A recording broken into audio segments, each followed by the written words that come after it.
Every night, in gyms across America, the same ritual repeats itself. A whistle cuts through the noise. A player throws up her hands. And somewhere, a camera catches the moment, freezes it, replays it, turns it into a headline.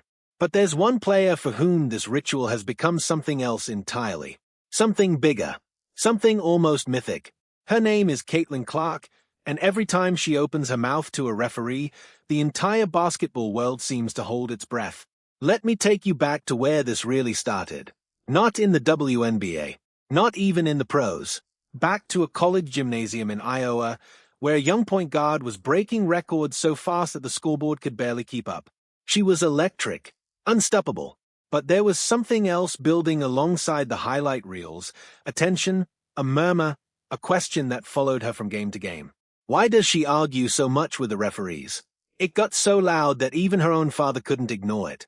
From the stands, in front of thousands, he called out to his daughter, "Stop complaining, just play basketball." Imagine that. A father, in the middle of a crowd, feeling the need to say those words out loud. That moment didn't fade away. It became a story. And once a story like that exists, it doesn't just disappear. It follows you. It waits. Now fast forward. Clark isn't a college phenom anymore. She's a professional, one of the most recognizable athletes on the planet, wearing an Indiana Fever jersey, chasing something bigger than personal records, a championship run, a place in the standings, respect on the biggest stage of women's basketball. And still, that same shadow follows her. Every single game. This season alone, she's already picked up 7 technical fouls. 7 moments where the tension between her and the officials boiled over just enough to draw a whistle, a warning, a flag on the play. 7 headlines. 7 chances for critics to say, "There she goes again." And here's the strange part. Some of her most loyal supporters, the people who want to see her succeed more than anyone, admit that it's hard to watch, hard to defend, hard to root for someone who seems to be constantly fighting with the very people in charge of the game.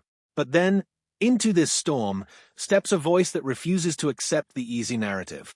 A veteran broadcaster, someone who has covered sports long enough to have seen every kind of athlete, every kind of controversy, every kind of double standard. And she says, "Wait a minute. Wait just a minute. Before you pile onto this young woman for arguing with referees, ask yourself something. Has this ever happened before?" And the answer, when you actually stop and think about it, is obvious. Of course it has. The greatest athletes in the history of sports, the ones we now call legends, icons, the greatest of all time, they argued with officials constantly. Michael Jordan, a man whose name is basically synonymous with greatness, was known to get into it with referees. Tom Brady, the most decorated quarterback to ever play football, had his own reputation for working the officials, pleading his case, making his frustration known. Even in hockey, legends like Sidney Crosby have shown that same fire, that same refusal to stay silent when they felt something was unfair. So here's the question this analyst is really asking, the question that cuts right to the heart of the controversy: if all of these men were allowed to be fiery, competitive, even confrontational, and we still call them the greatest to ever play their sports, why is Caitlin Clark treated like she's committing some unforgivable sin? Why does the exact same behavior, the exact same passion, get framed as a character flaw when it comes from her?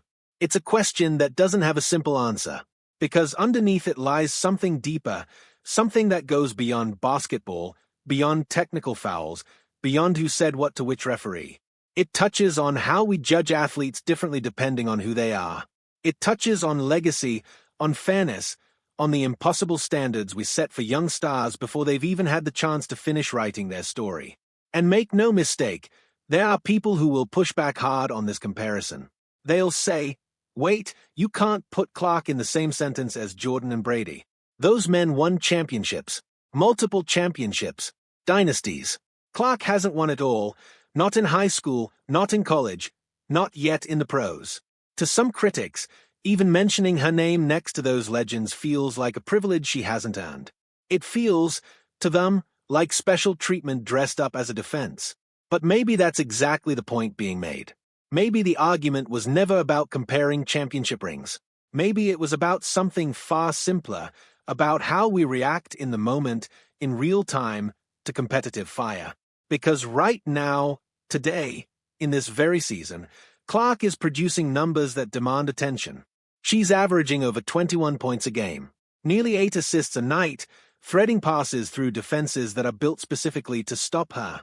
She's shooting a career-high percentage from the field.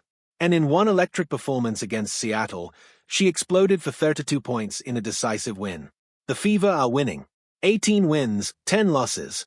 5th in the standings, and climbing, with eyes locked on a top playoff seed as the postseason draws closer. Every game now carries more weight. Every possession matters more. And with that pressure comes more emotion. More frustration when a call doesn't go her way, more fire when she feels like an opportunity slipped through her fingers because of an official's whistle. So as the intensity rises, so will the scrutiny. Every technical foul will be dissected. Every reaction will be replayed in slow motion, picked apart frame by frame. And the same question will keep echoing through sports media, week after week. Is this fair? Is she being judged by a different rulebook than the legends who came before her? Maybe there's no clean answer. Maybe this is simply what it looks like when a young athlete is asked to carry the weight of an entire league's growth, its ratings, its future, while also being expected to play with perfect composure, never showing the fire that made legends like Jordan and Brady who they were. One thing is certain, though. Caitlin Clark isn't backing down. Not from the pressure. Not from the critics. Not from the referees. And as the Fever push deeper into a season that could define her career, the world will keep watching, waiting to see if she silences the doubters the same way the legends before her eventually did. Through wins, through greatness, through a story that, in the end, only she gets to write.